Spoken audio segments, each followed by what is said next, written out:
Welcome to The Sideshow.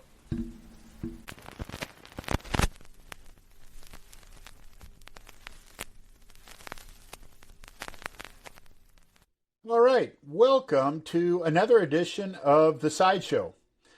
Today we have leading the charge an album that Mike is going to be heading up. Mike, why don't you let the audience know what we're going to talk about today? Thanks, Mark. We're doing a couple of live albums this week for the podcast, and today we're going to talk about an live album by one of my favorite bands in some ways, the Kinks. Specifically, the Kinks' One for the Road, a live album that was released in 1980, and Side 2 specifically. And the Kinks are a very interesting, actually a very complex band in a lot of ways. And by the time that this album came out in 1980, their first album came out in 1964, and over the 16 years between their debut album and this album, the band went through, in my opinion, 4 different distinct phases. And there's material from all 4 of those on this album. But you can talk to other people that might throw an extra phase in there somewhere, because they were a band that really kind of was constantly changing and evolving as time went by. This was an album that came out when you and I were in high school. Yep. And the first time that I remember hearing it was at a beer party, and someone put it on and played it loud, and I just thought, this shit is fucking great. Yeah. I don't want to go through an elaborate description of these different phases of the Kinks, but just to kind of tick it off fairly quickly, you've got the initial Kinks, which was kind of part of the British invasion. And probably British Invasion is the best label to put on that. Mm-hmm. They were known initially for their song "You Really Got Me," which is arguably one of the very first heavy metal songs ever. Mm-hmm. And that the Kinks guitarist Dave Davies, the 2 primary members of the Kinks being Ray Davies, the primary songwriter and rhythm guitarist, and his brother Dave Davies, who mm-hmm. also played guitar, primarily lead guitar. The lineup changes over the years that kind of go beyond the confines of this podcast, but in any event, Dave Davies arguably invented heavy metal with that riff. And they played, and aside from some of that stuff, they played kind of conventional, sort of Mercy beat, British Invasion pop.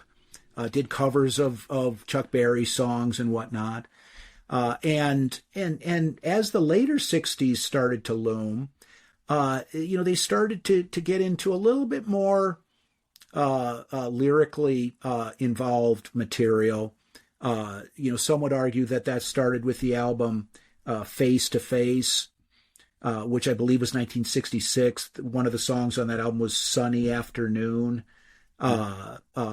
Most people would identify the album Something Else, which followed that, and that was released in, I believe it was 1967. Others would say that it was the album after Something Else, which is called We Are the Village Green Preservation Society. But wherever the British invasion period and the next phase starts, I refer to it as the middle period, even though it's the second out of 4. And these albums I've mentioned, Village Green Preservation Society was a song that was on the radio, sort of a concept album about a vanishing England that probably never existed in the first place. Yeah. Then it was followed by another concept album called Arthur, or The Decline and Fall of the British Empire, which is kind of about going to Australia. The album Lola and the or Power Lola versus Power Man and the Money Go Round, Part 1, which had the song Lola, had the song Lola on it, and then Muswell Hillbillies was kind of what most people regard as the end of the middle period, and that was their artistic high point, in my humble opinion. And I've got most all of those individual albums on CD at this point, and it's just more introspective songwriting, some concepts coming and common themes coming into the albums, just tightly constructed, almost Beatles-esque pop music, Beatles from the later era rather than the earlier. But after the album Muswell Hillbillies, the Kinks entered what some have referred to as the theatrical period. And the music became a lot more almost like vaudeville. They'd have, rock songs, ballads, sort of music hall numbers, and just much more theatrical, vaudevillian type material. And there was, Everyone's in Showbiz, the Preservation Act, and a number of albums. Not really their best period, in my opinion. And so that was in the, starting in the early to mid 70s, kind of through the mid 70s period. And then in 1977, the Kinks released an album called Sleepwalker. And that started their fourth phase. And the phase that they were in at the time of the release of this album, and in 1977 was the album Sleepwalker, 1978 Misfits, and 1979 Low Budget. And those albums started what is commonly referred to as the arena rock phase of the Kinks. And I don't know if we've ever talked about that whole concept of arena rock on any of our podcasts, but it was something that I think started to come around in the late 70s, and like around the time that we were going to high school, junior high and high school. And, I think that arena rock, some examples of arena rock bands from that time would be bands like April Wine, or, Tuna Fish era REO Speedwagon, or Loverboy. Yeah. Stuff like audience friendly hard rock. Yeah. And so that's kind of the mode that the band was in when they recorded this album. But there is material from all four of these phases, and on side 2 that we're going to be talking about, there is music from 3 of the 4 phases.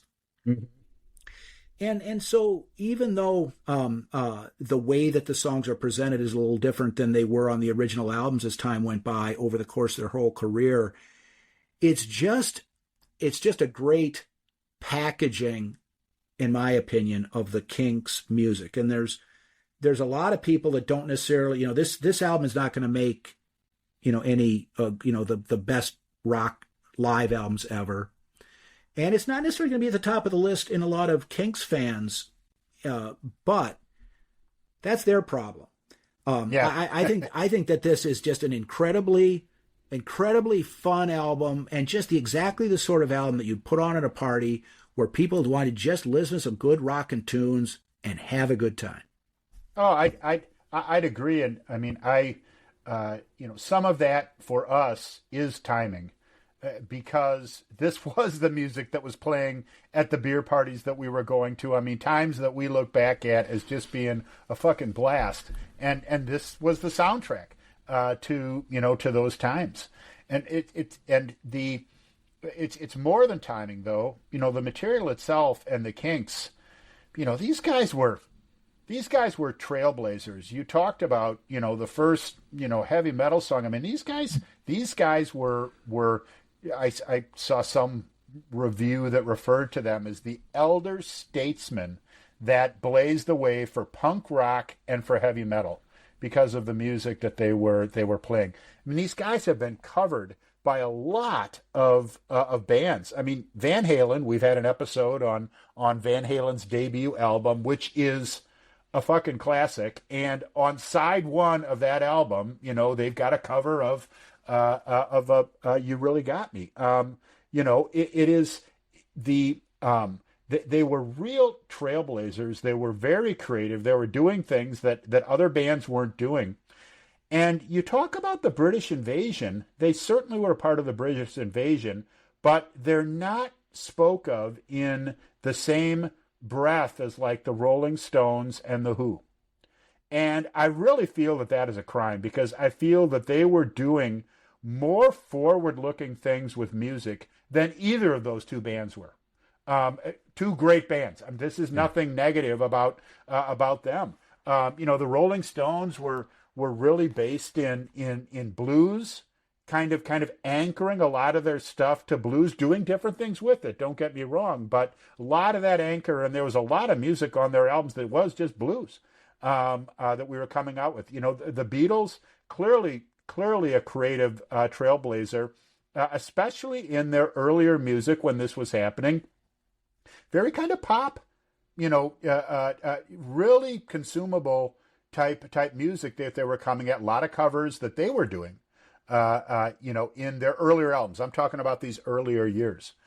The Kinks, they were doing stuff that nobody else was doing, and other bands would eventually follow, right, years in the future. And I really see they didn't get the credit that they deserved, mainly because they didn't understand the difference between selling out and playing the game. Selling out is something that a lot of bands, especially young creative bands, want to avoid at all costs, and that's understandable when you're really trying to be, do your own thing and get things done. But there is a game in the music business that in order to be successful, you have to play. And the Kinks did not play the game. They weren't just bad boys to the audience. They were bad boys to the press. They were bad boys to their promotional people and their record label. They were, bad boys to the venues that they were playing at, and they were bad boys to the unions that were necessary to be able to, to be able to perform, especially in the United States. And that led to them being barred from playing in U.S. venues for 4 years, right in the height of the British invasion, because they refused. A lot of reasons that stemming from the fact that they slugged out a union official in the dressing room before one of the things. They had problems with their promoters on their U.S. tour, and they refused to play shows and only play half performances when there was poor showing. I mean, they did not play the game, and I think it cost them, because this was some incredibly forward-looking, great music. And although now they're seen as a big part of that invasion, they just are not spoken of at the same level as some of these other bands. And I mean, I think if you look back at their material and the songwriting of Ray Davies, they probably should be. But you do have to play the game. And I think they missed the boat on that one. That's just kind of my thought process, because this is some really good music, and it is just as good when you talk about creativity and new kind of stuff. When you look at the Rolling Stones, you look at Led Zeppelin, these guys were ahead of their time. Well, as far as playing the game, I mean, your take on why it is that the Kinks have sort of, they're not spoken of in that top tier of British bands from that era. I think your analysis is on target. But on a podcast that we did on the Clash's first album, we talked about the fact that the Clash were getting shit for playing ball. Yeah. But they were able to get their music out, and their music didn't play ball. I mean, their music was calling a spade a spade. Yeah. and everything. But they figured out how to, what to do and what not to do in terms of that things that might create obstacles to getting their music out there. Yeah. And they did not compromise their musical principles. No. And so I guess I don't disagree with you that an ability to navigate the rock and roll game is gonna put someone out there easier than an artist that chooses not to take that approach. Mm-hmm. And you've got some exceptions. I mean, like Neil Young, for example. He doesn't necessarily. A lot of fans would get frustrated with how he would do things at various points in his career. Yeah. But he would always end up kind of coming back to a more audience-friendly approach, mm-hmm. or doing whatever it was. Because if people wanted to buy his records, the record companies are going to be, they never. Yeah. Neil Young never got dumped by the record company. But and when the Kinks were doing their best stuff, which was late 60s, very beginning of the 70s, mm-hmm. was when I in my humble opinion, that's when the Kinks were doing their best stuff. And a lot of those albums, they didn't get the sort of exposure mm-hmm. as records by the Beatles, the Stones, the Who, and what have you. And I agree with you. They couldn't tour in the United States. They couldn't tour in the United States. So how are you gonna, in the biggest market of the world?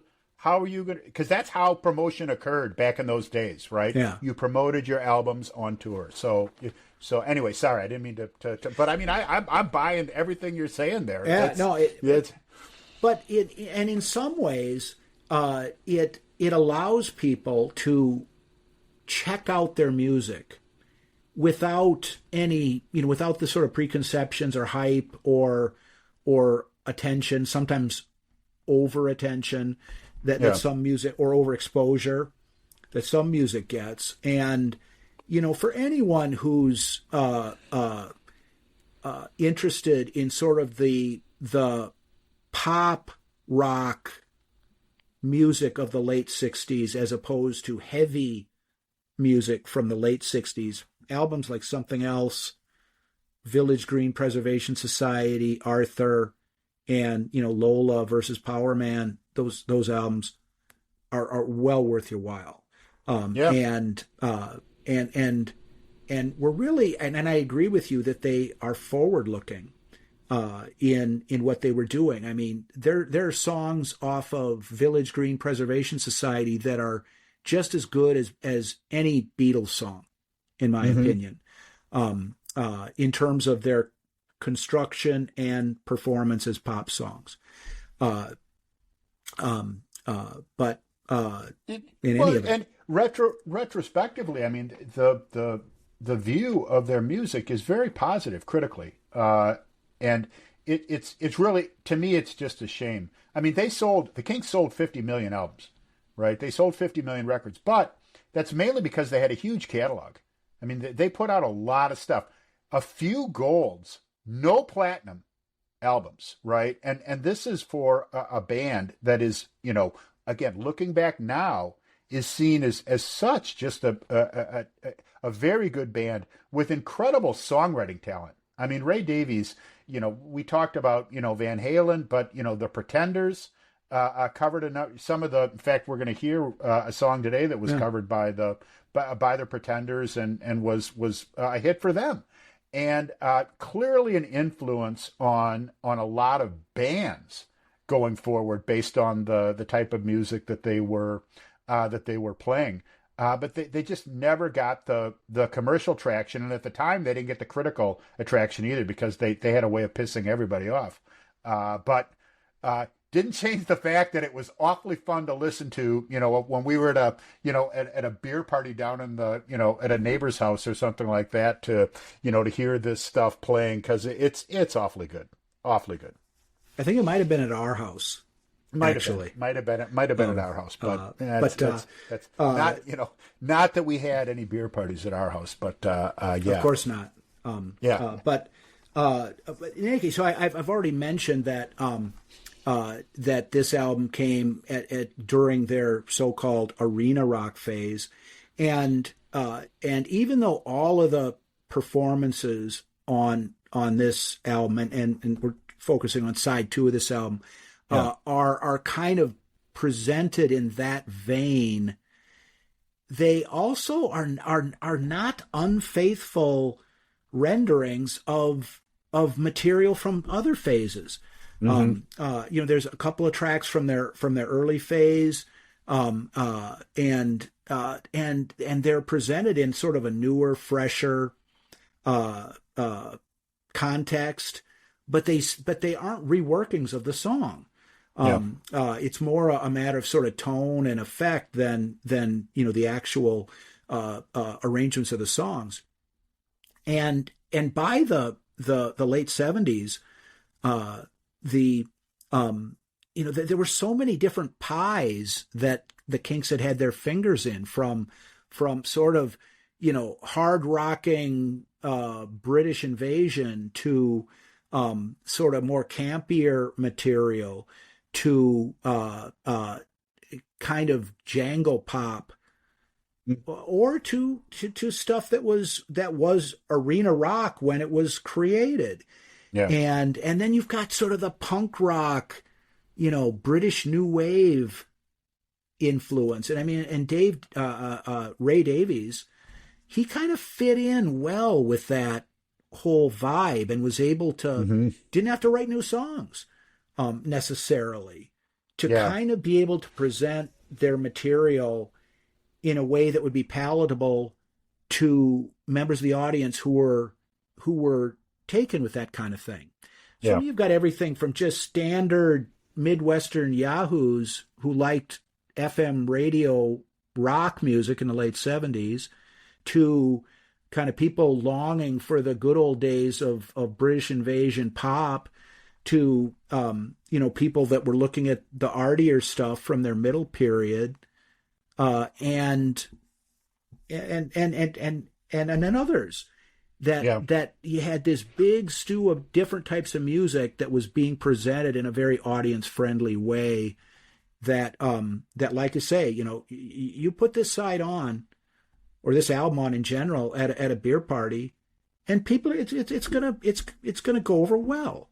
And that's taking a lot of different things and presenting it to the audience as it is, but in a way that's going to be sort of uniformly appealing. And maybe it was by this point the Kinks figured, we've been fucking around long enough. Let's start playing the game. Because now this album was recorded at a lot of different locations, I think primarily in the United States. And at the same time that this album was released, there was a concert video, also called One for the Road, that was released, which I believe was recorded at one concert. I guess I have a CD or a DVD-R of that, and I've watched it, and the performances of some of the songs are different. They're from a different underlying recording than the ones that are used on the album. So anyone who is interested in this, there is a video that I'm sure you can find on, whether it's Amazon or Netflix or some other streaming. You can probably find that somewhere. But there is a concert video that was released at around the same time. But this album, it was a double album. I got a copy here. The front cover of the album, that is Ray Davies, the songwriter and primary vocalist. Back cover has his brother Dave, the lead guitarist. There is a gatefold. It's a double album, and the inside has a photo of the band in concert. A little bit out of focus, so it has a real live feel. And that's the record. It was just kind of your typical double live album that would come out in the 70s. I think a really cool photo on that cover of Ray Davies. I mean, the way he's holding that guitar and looking off to the side. I mean, we've made this comment about other, it's like he looks like a rock star. in there. You know, you kind of when I'm air guitaring, I'm trying to look like that, right? With with what I'm doing, just really kind of a cool picture that set the tone for what's inside. And you also, but you look at that again, and in addition to that rock pose and just that rock attitude on his face, he's playing a Telecaster guitar instead of like a Les Paul or a Strat. Yeah. And he's got a suit jacket and a bow tie. And a bow tie, yeah. Kind of a new wavy sort of thing. And so, which at that time, that was not the attire for bands at rock concerts. I mean, that was tight jeans, an open shirt where you could see the chest and that type of thing. I mean, that was much more what these guys were wearing than that. So, doing their own thing. Yeah. So and even though it was kind of a typical double live album from the 70s, that it was distinctly Kink, Kinks, in my opinion. In any case, we can start talking about the songs on side two. Side two, I believe is the best of the sides. As a whole on this album, but there is great material on all three of these sides, and there are some that might argue differently.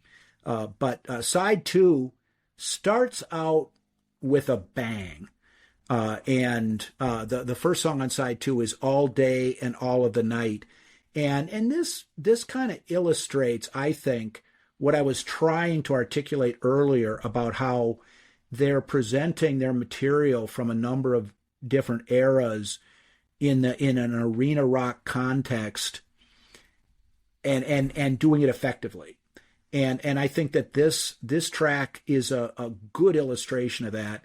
All Day and All the Night is one of their earlier, that comes from their initial British invasion period. It's kind of like, You Really Got Me Part 2 is really kind of what it's like musically. Yeah. Very riff-heavy performance. And we'll play some of this song. And to kind of get at what I'm trying to talk about this arena rock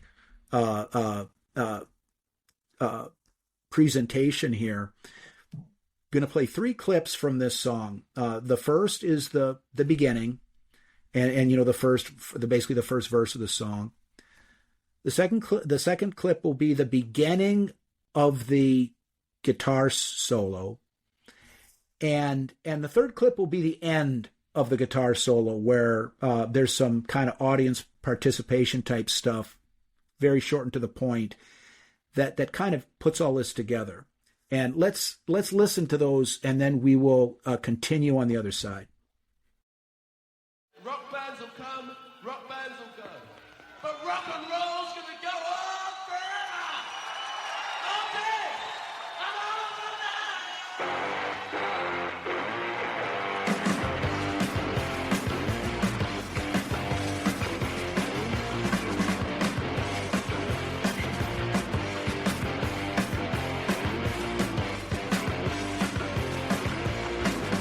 I'm not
All right. Okay. Well, now the very beginning, rock bands will come and rock bands will go, but rock and roll's gonna go on forever. And I mean, it starts with a bang.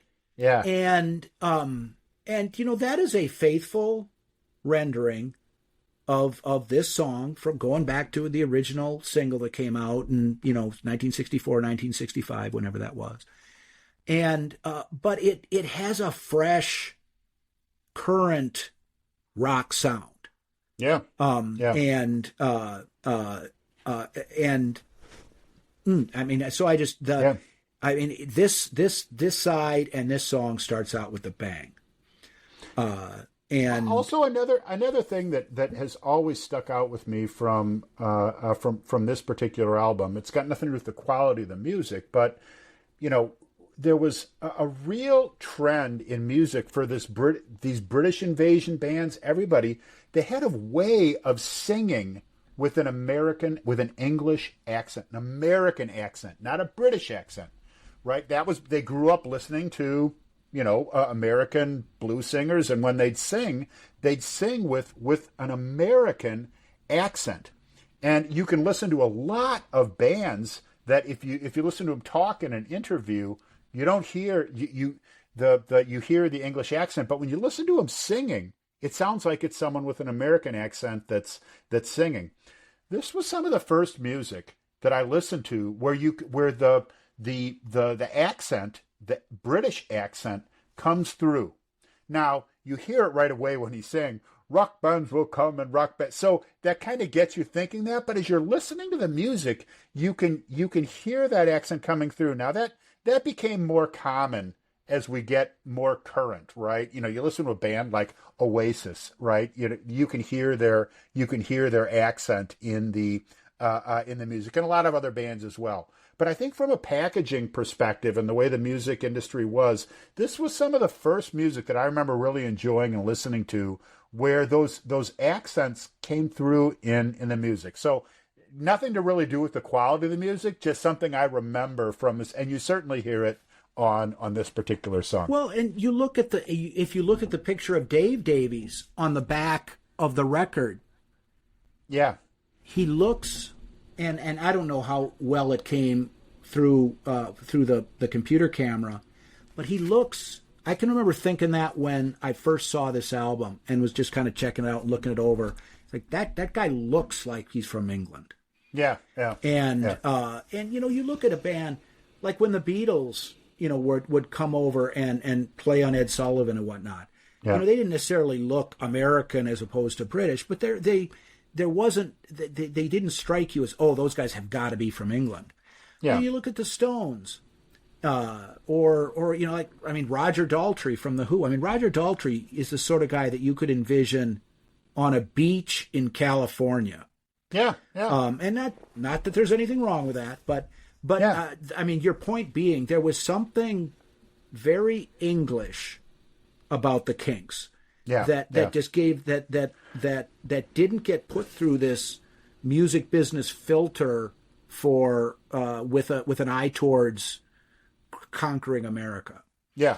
And so that was a segue there, because we just listened to some good, but I continue just in those clips to hear that as well. So well, now and kind of moving to the second part of the clip, the beginning of the guitar solo. I think the reason that's important is that, when you listen to the Kinks music from the 60s, you don't think of Dave Davies in the same vein as, Eric Clapton, Jeff Beck, Jimmy Page.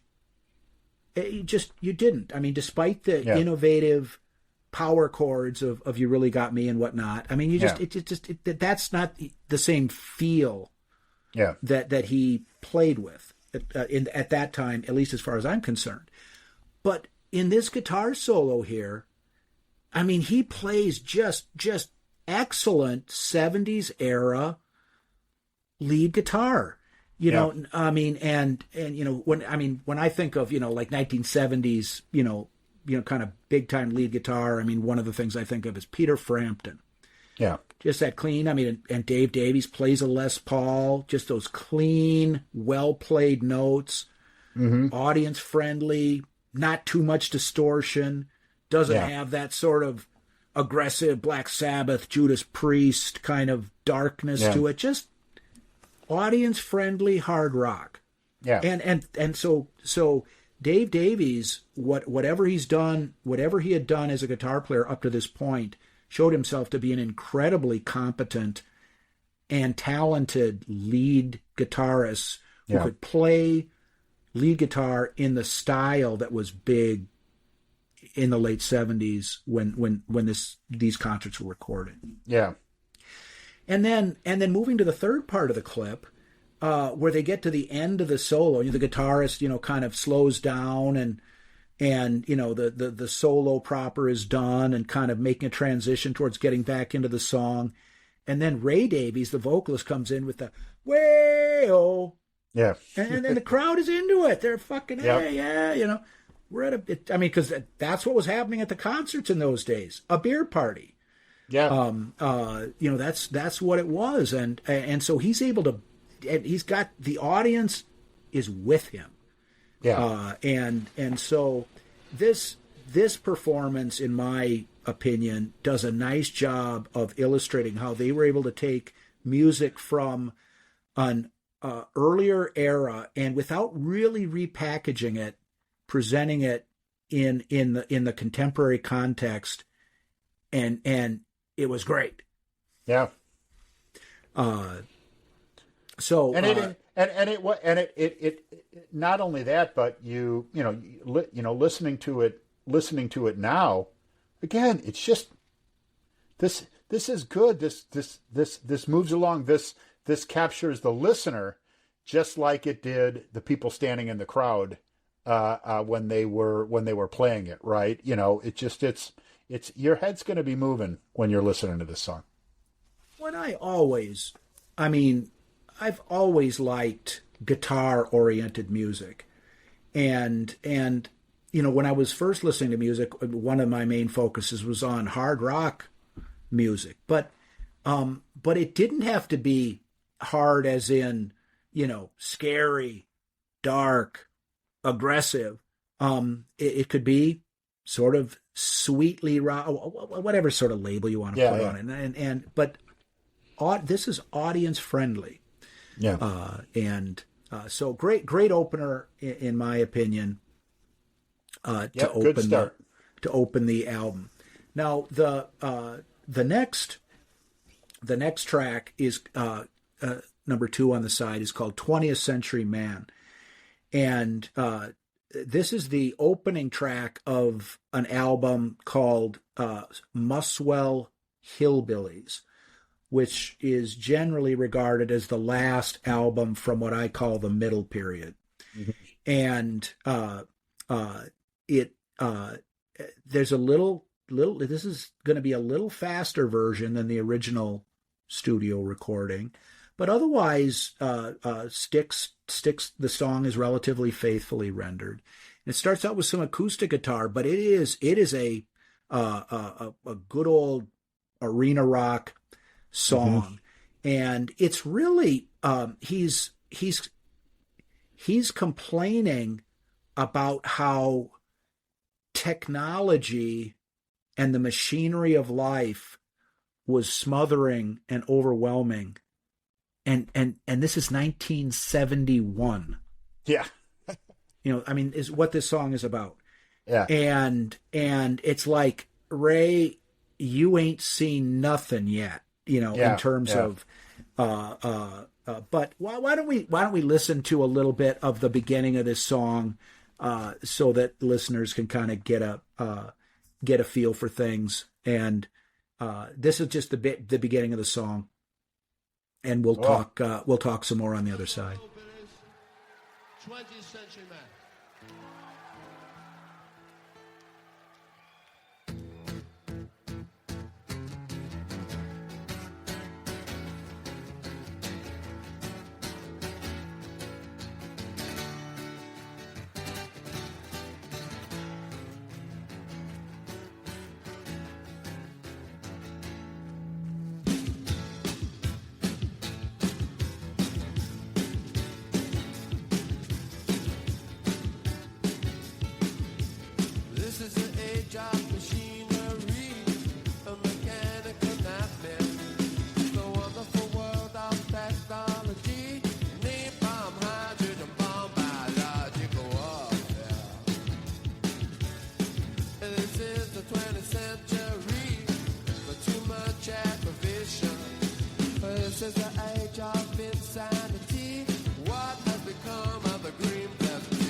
Okay, well, there you go. And, so, I mean, this starts out with an acoustic guitar, but then, kind of the drums come in and next thing you know, you're rocking out. And, I'm a 20th century man, but I don't want to be here. It really starts smooth, right? This is the age of machine, or it's they're not shouting, they're not whatever, and then to your point, that little piece that you just did there, it's almost sounds like something you'd hear at an Appalachian barn dance or something like that. The vocals kind of don't want, kind of a don't want to be here. It kind of switches up because it does start really smooth, and then it's almost like agitating the way that chorus comes in. I don't know. It's a cool song. Well, and the studio version of this song, as well as some of the other material on the album Muswell Hillbillies that this song is from. Mm-hmm. We did a podcast recently on the band's second album, the Brown album.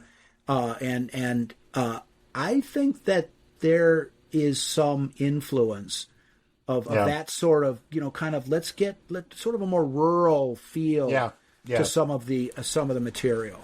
Now that's not the way that the song is performed on this version. But it's if you listen to the studio version of the song and you listen to this one, they're not that different. This one's a little more hard rocking, and that sort of arena rock electric guitar is there more. But it's the same. It's still the same song. A guy that's lamenting how the new age is just no good. It's too complicated. I'm smothering in technology and machinery and a mechanical nightmare. And there's, I mean, and I don't need to, I think that the lead guitar in the previous song, All Day and All the Night, kind of lets you know how their arena rock guitar sounds here. But this song includes plenty of it. And as the song continues, you get your money's worth. It doesn't rock as hard as All Day and All of the Night, but this is the sort of song that would get people up on their feet, clapping their hands, tapping their foot, wanting to finish their beer and get another. Despite the fact that lyrically he's trying to say something, because this was still, this was probably 1979 when the actual performances occurred. Maybe early 1980. I don't know the exact dates, but this was still definitely in the 20th century. This is before Ronald Reagan was president when these concerts were performed, and when you think back, because I don't know, when I think of the 70s, I think that was back before things got fucked up. When I think about it, in terms, whether it's in terms of art or music or movies or whatever, but Ray Davies and his brother, they're older than we are. Yeah. And they thought, oh no, stuff's fucked up now. Yeah. Right. And I mean, I think they go farther than just technology and art. They've got some social commentary in there too. Don't want to get myself shot down by some trigger happy policeman. I mean, they've got a few things to say, about everything that's going on and the things that 20th century men have to worry about. And, and you kind of let off with, you ain't seen nothing yet, as far as where they're going with that. Well, and, I mean, and everything is relative, because a lot of the most, sort of dramatic social musical upheaval, took place in the 60s. Yeah. And a lot of that was because of changes in the culture that weren't necessarily directly tied to evolving technology, but evolving technology was getting what was out there and happening. More people were aware of it and able to understand it and find out information about it. So there's I mean it's kind of it's what's been happening throughout time that the parents look at their children's generation and sort of shake their head and what's the world coming to. That's been going on a long time. Oh yeah, since before you and I and our parents were born. Yes. But just when he sings, I'm a paranoid schizoid product of the 20th century. Yeah. I mean, that's kind of it's things are tough all over. Let's just do the best we can, and we got to find a solution. Yep. So, very the sound and feel of the song as you're listening to it musically doesn't align with more drag you down type lyrics, because you don't feel, as you're listening to it, you don't feel like you're getting dragged down. The song itself is really more of a pick me up. Oh, it is. I mean, just that guitar at the beginning, when it's just Ray Davies playing acoustic guitar, it's up, and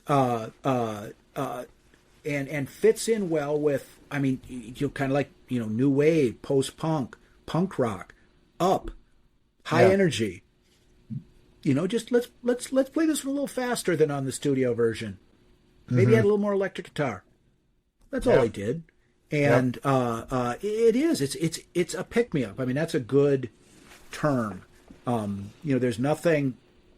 I don't think there's more we can say. It's a song that is articulating serious concerns about the evolution of culture on the planet, but at the same time is letting you rock out and not have to really worry about it. Yep. So 20th Century Man. Moving on, the next track on side 2 is called Misfits, which is the title song from one of their arena rock albums, Misfits, which was released in 1978. The second of the 3 so-called arena rock albums that were released before this live album, and this is a ballad. It's not a slow ballad, but it's a song about, if you can believe it, being a misfit. And why don't we play a little clip of the middle of the song? Like the first 2 tracks on this side, we get some. It's in a context of a ballad, but we get some good lead guitar from Dave Davies, and as well, and we can talk about it on the other side.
All right.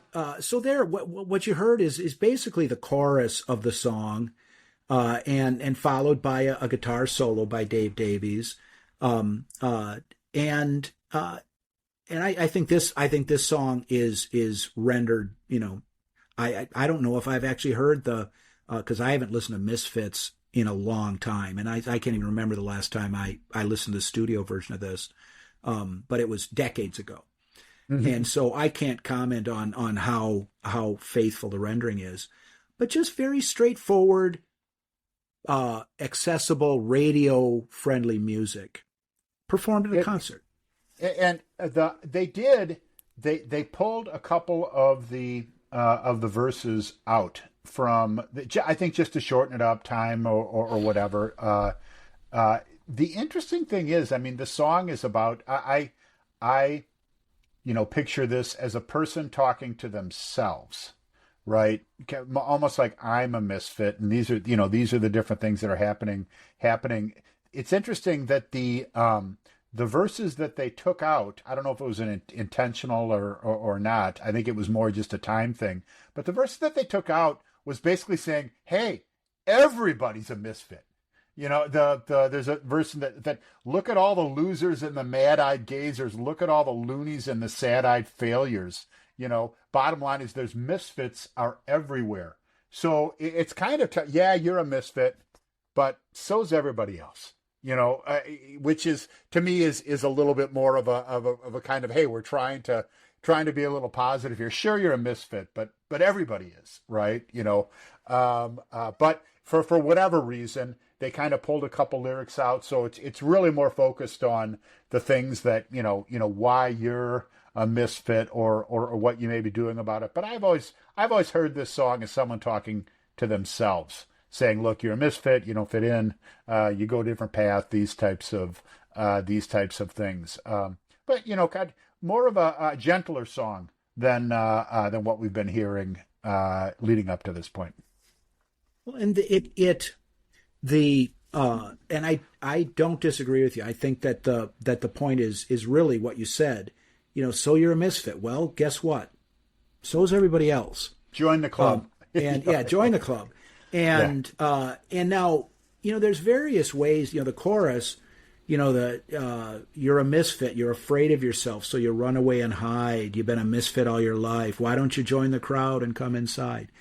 Yeah. That sort of suggests someone that's kind of an outsider, that's not accepted by his peer or his or her peers and this and that. But I mean, at various points in anyone's life, I mean, when you're going to school, when you're in junior high and high school, well, the pecking order at school is what's important.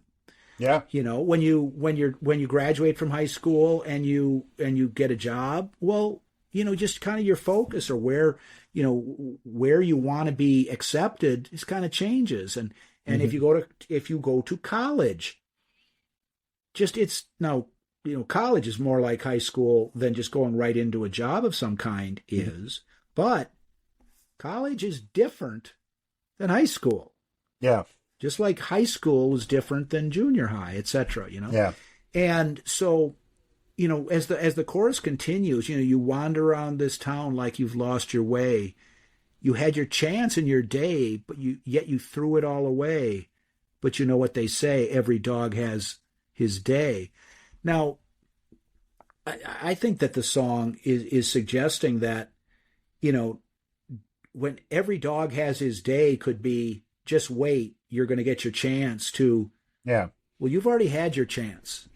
Mm-hmm. You were the big man on campus in high school, but, now, 10 years later, I mean, at the 10-year you're just a misfit. at the 10-year high school reunion, the pecking order is different. Yeah. Than it was when you were actually in high school. Yep. And so the every dog has his day, I think, can either be interpreted as, you've already had your time in the sun.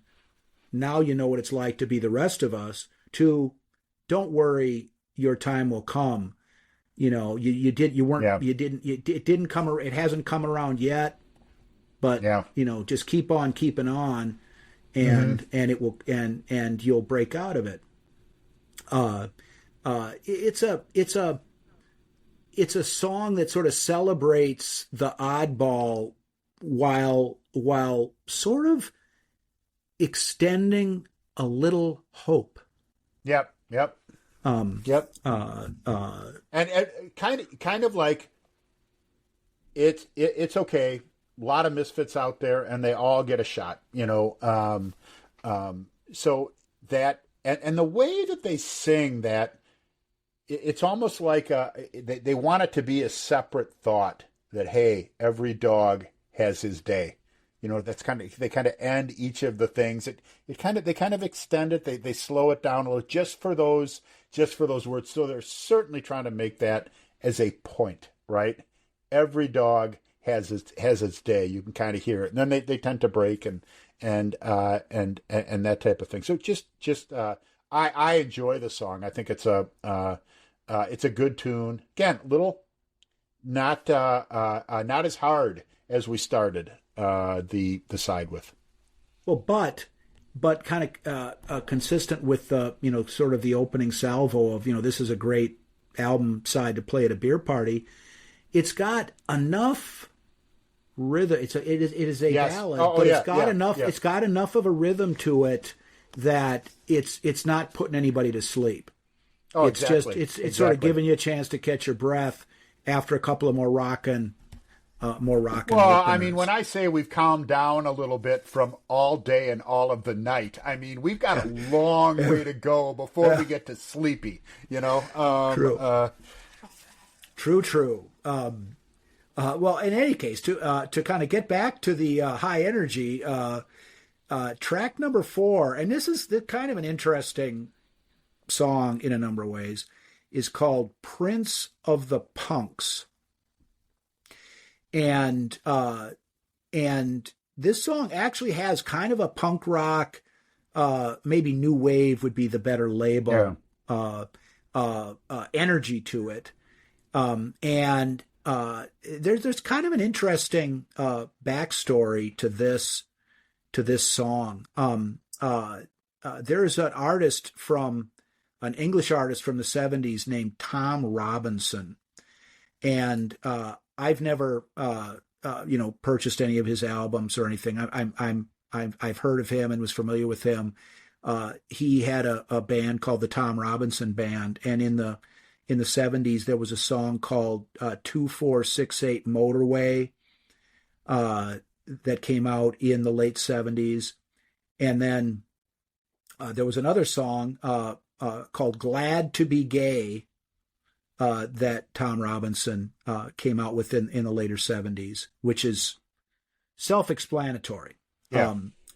But earlier in his career, in the early 70s, I believe it was, it was in the early 70s sometime, and he was in a band called Cafe Society, and Ray Davies took note of them from, I assume, seeing a performance somewhere in London or in England somewhere, and produced an album by them.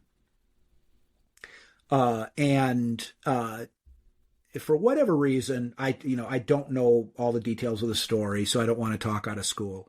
But Ray Davies and Tom Robinson got sideways with each other over the course of this experience of Ray Davies producing this album. And apparently the album sold like 600 copies, and that's it. Mm-hmm. Yeah. So it wasn't a particularly fulfilling, profitable endeavor for anyone involved. And so there was some bad blood between Ray Davies and Tom Robinson, who went on after this experience to be an artist in his own right. But it was in 1970, I believe 1977, after the Sleepwalker album had been released, which was the first of the Kinks' so-called arena rock albums. But in any case, before Christmas in 1977, the Kinks released a song called Father Christmas, which, if I understand correctly, is basically what Santa Claus is referred to in England. Yeah. And I've not actually heard that song, but on the internet I read that it's about a kid that goes to see like the Santa Claus at the mall kind of thing, and give them their Christmas wishes, and basically said, stop giving us toys. We need money and food on the table, and job opportunities for my mom and dad, Yeah. kind of thing. So kind of a snide, probably punkish sort of. But in any case, the B-side of this single that was released, like a month before Christmas in 1977, the B-side was Prince of the Punks. Mm-hmm. And by all accounts, Ray Davies wrote this song directed at Tom Robinson, and it's a pretty vicious, personal attack. And Ray Davies, I generally would not consider him a vicious person, based on his songs, at least as far as I'm concerned. And in fact, I think of him being far more humanitarian in his thinking than nasty or prone to this kind of vitriol. But be that as it may, that's kind of the backdrop of this song. Now it's kind of a pick me up song. And why don't we just listen to the beginning of it, and we can continue on the other side.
Okay, this well, there you heard it. I mean, like just kind of a new wave, high energy.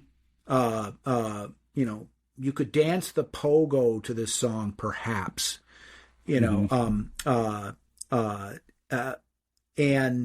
it's talking about what you might call a poser.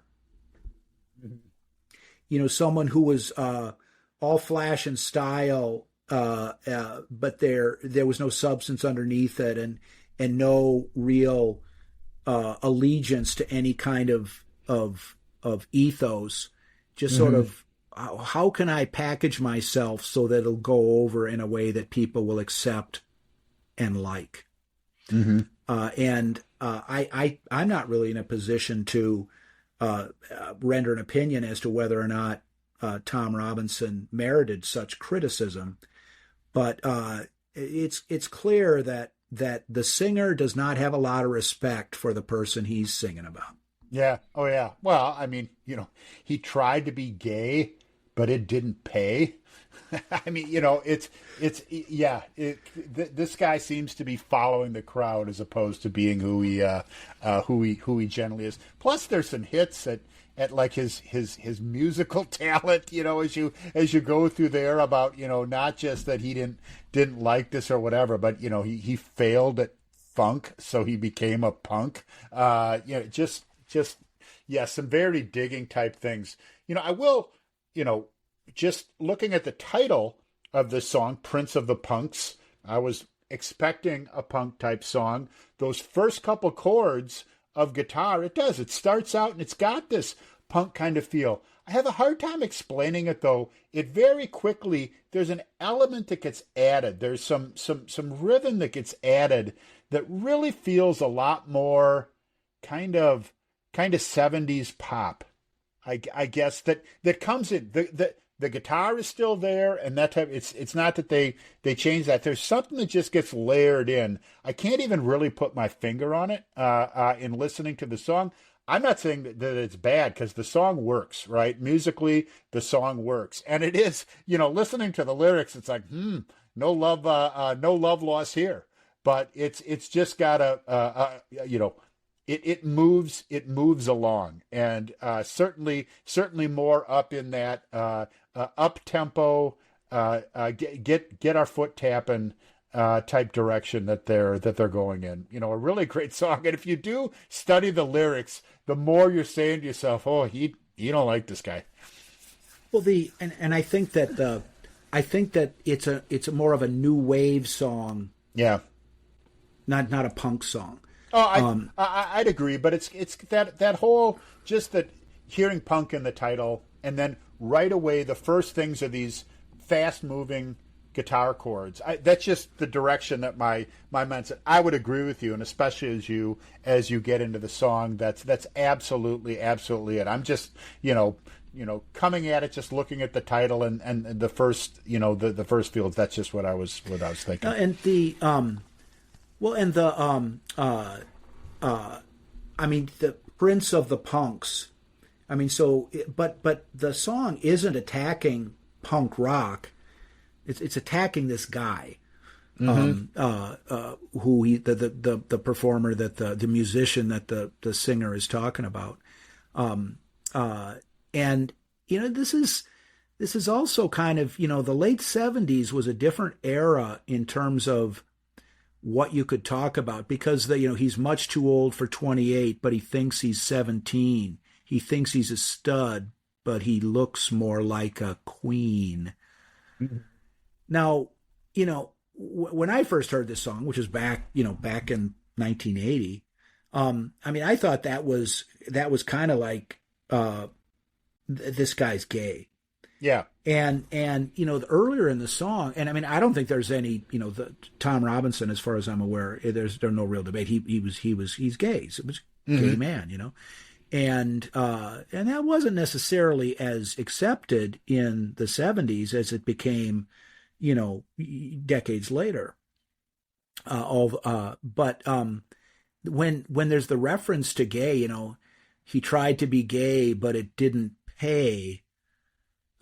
It doesn't, the song doesn't appear to be accusing him of, buggery and being a homosexual. That's not what the song is about. But that language, he thinks he's a stud, but I think he looks more like a queen. It's like, yeah, he may think he's a macho man, but he's more of a limp wrist in my, when I heard this back in those days, I thought that the guy said, geez, he's saying the guy's gay. Yeah. And I agree with you. Socially, in mainstream society, there was less of an acceptance.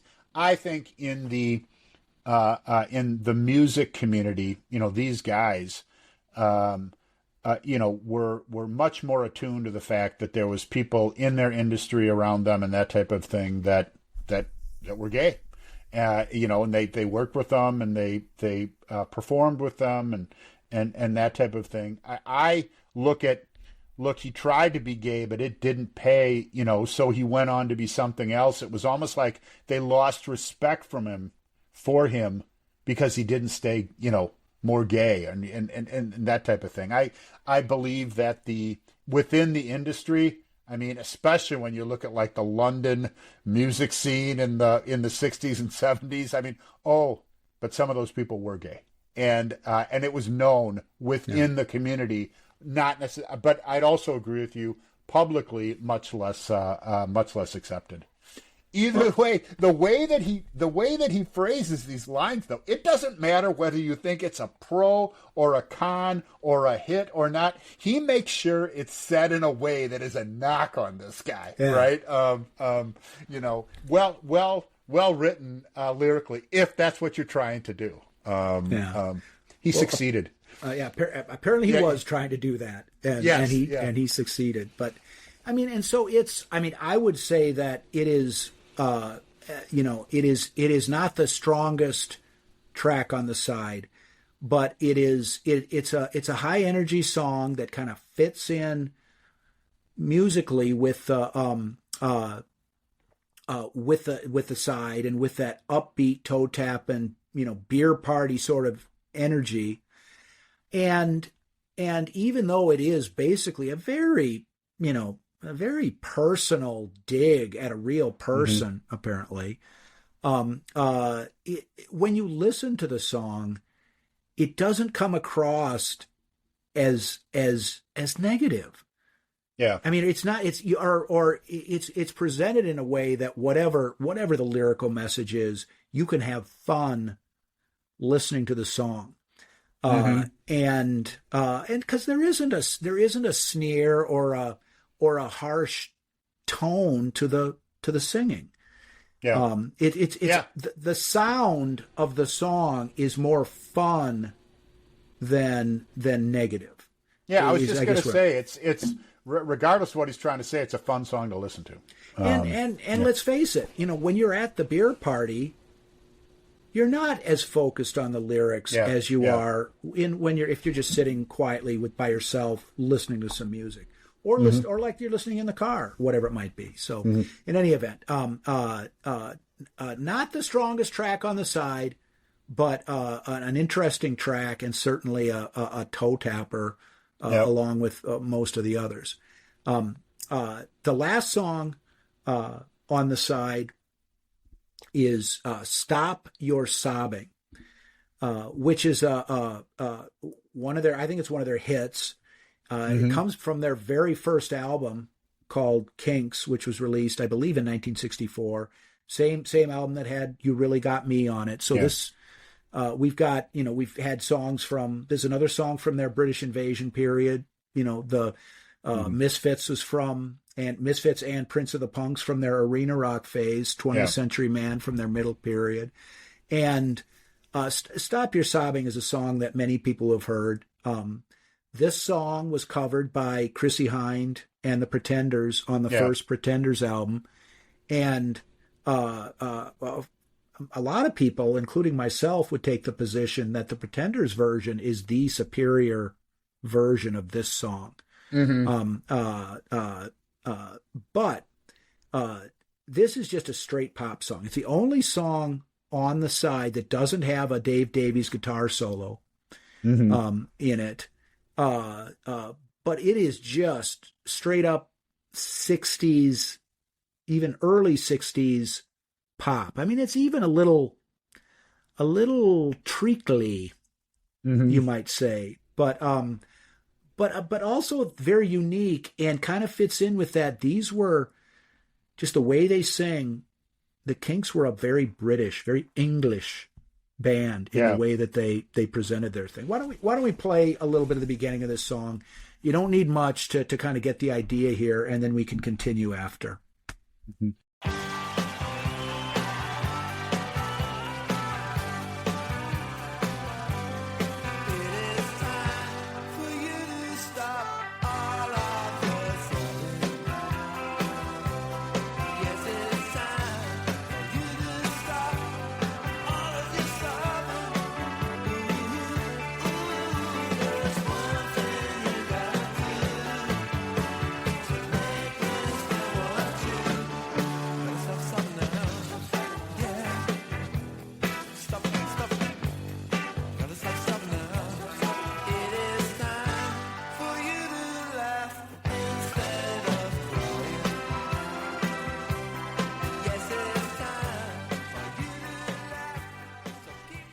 All right, there you go. And when they say, it is time for you to stop all of your sobbing. Da da da da da da. It is time.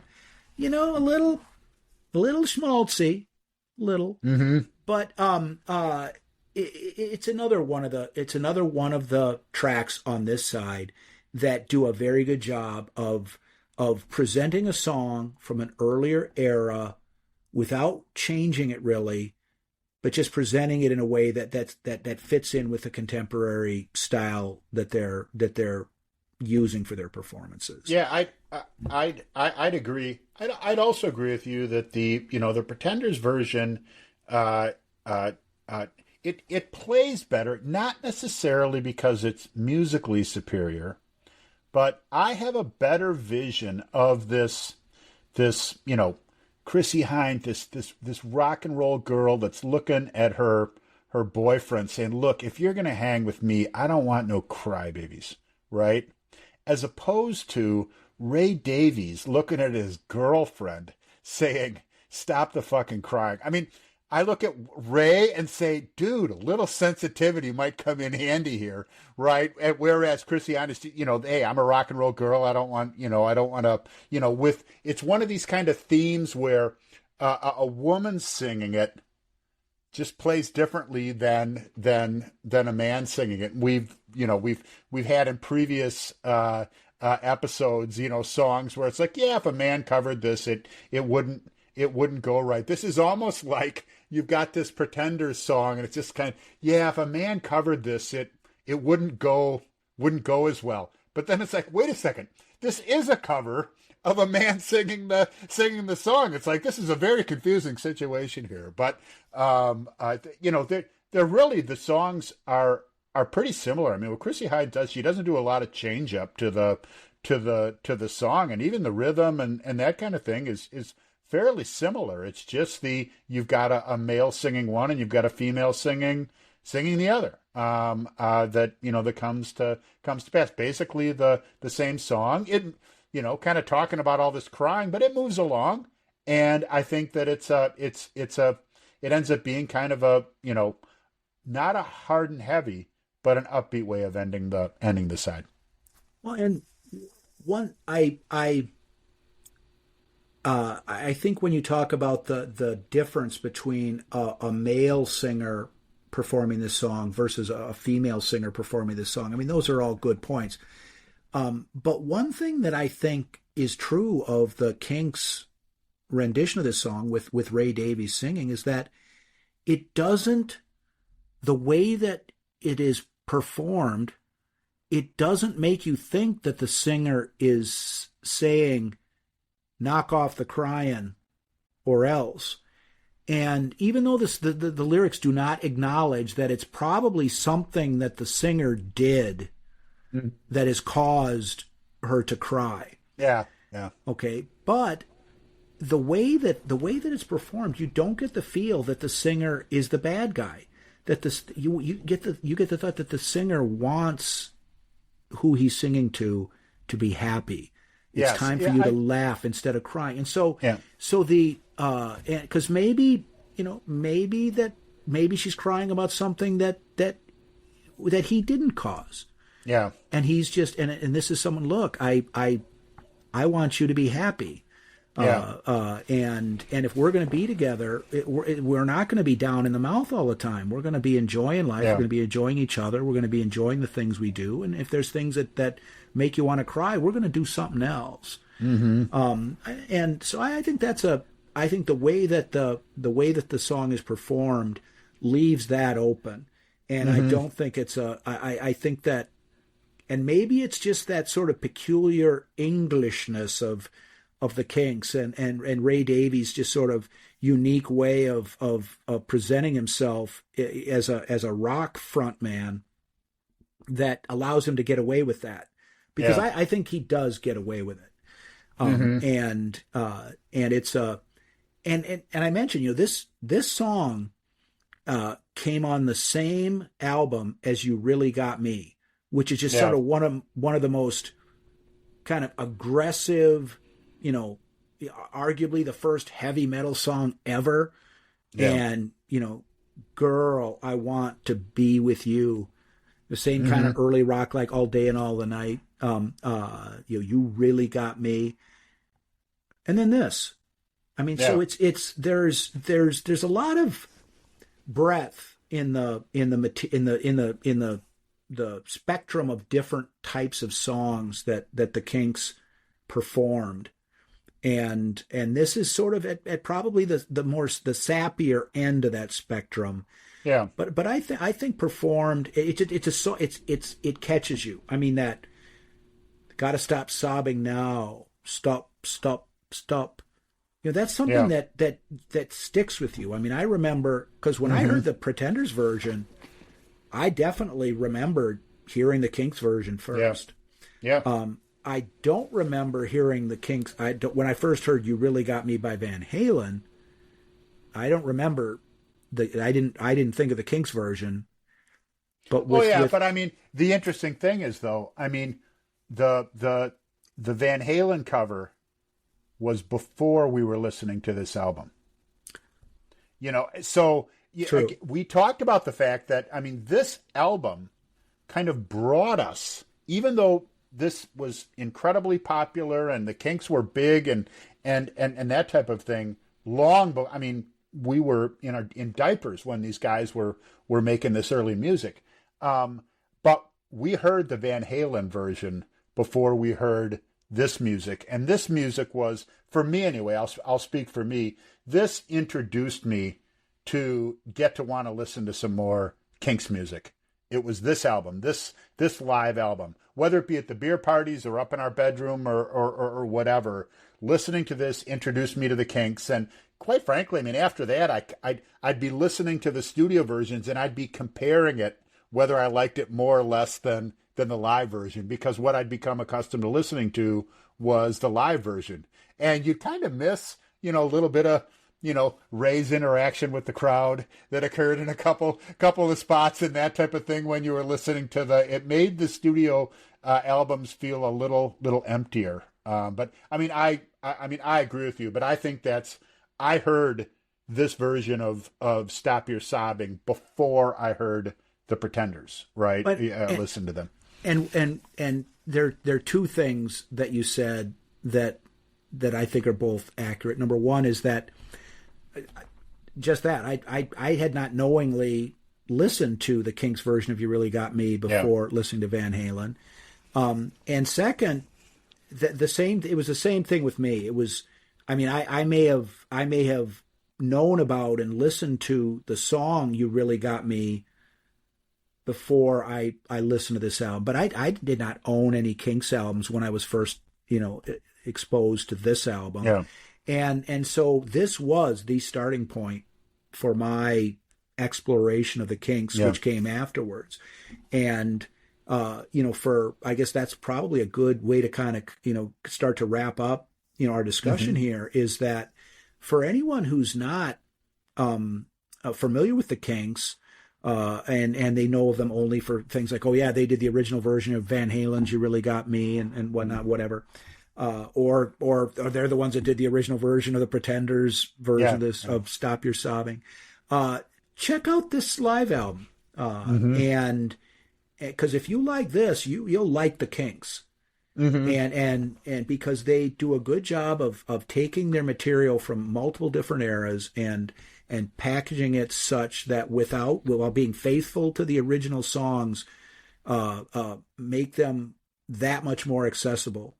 And there's a lot of material out there from these guys, some of which is better than others, but you won't be bored looking into the Kinks, and you certainly won't be bored listening to side 2 of this album, "One for the Road." Absolutely. And it's kind of, as I was, talking about early on, I mean, this was a band, I believe, because of their own doing, never got the credit and commercial success that they really deserved based on the music that they were making, the talent that they had, the songs that they were writing, and how forward looking that they were, which is, it's a shame for them.